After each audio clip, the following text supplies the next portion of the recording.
Nous allons maintenant évoquer les principales difficultés liées au maintien à domicile, au retour à domicile des personnes handicapées. Nous venons d'être rejoints par Valérie Dard, ergothérapeute diplômée d'État, spécialisée dans le maintien et le retour à domicile.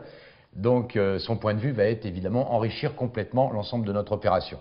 Valérie, peux-tu nous expliquer un petit peu les problèmes majeurs vécus par les familles que tu as visitées?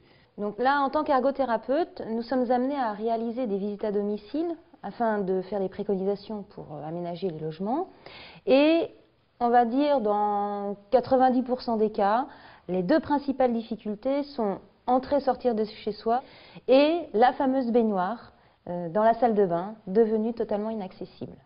Bien, en 2 mots, on va essayer de lister tous les soucis de ce quotidien. D'accord.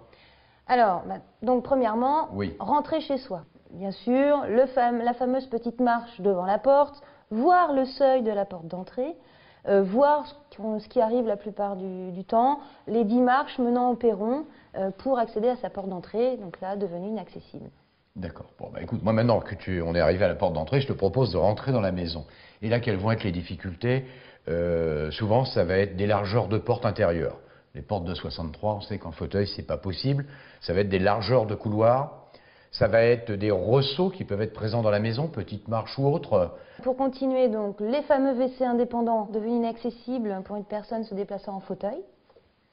Ok, écoute, dans le prolongement de tout ça, une salle de bain avec une baignoire inaccessible, un receveur de douche surélevé, et puis aussi un lavabo qui malheureusement sera monté sur une colonne, donc gênera au niveau du fauteuil, voire un lavabo installé sur un meuble, et à nouveau une difficulté.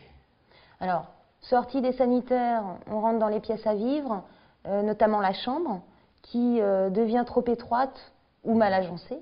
Et enfin, la cuisine, qui en général n'est absolument pas adaptée. Et aussi souvent une domotique minimale qui n'est pas présente, c'est-à-dire depuis son lit, allumer l'éclairage central de sa chambre, ouvrir son volet à distance, peut-être identifier un visiteur, autoriser une ouverture de porte.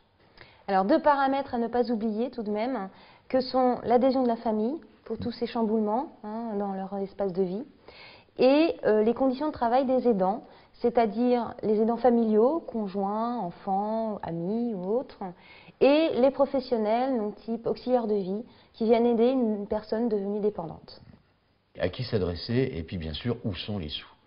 Alors les principaux financeurs sont la maison départementale des personnes handicapées. Il y en a une par département qui ont été créées par la loi du 11 février 2005. Ensuite, il y a l'ANA, l'Agence nationale pour l'amélioration de l'habitat. Et enfin, le crédit d'impôt que tout à chacun peut solliciter pour réaliser des travaux adaptés dans son domicile.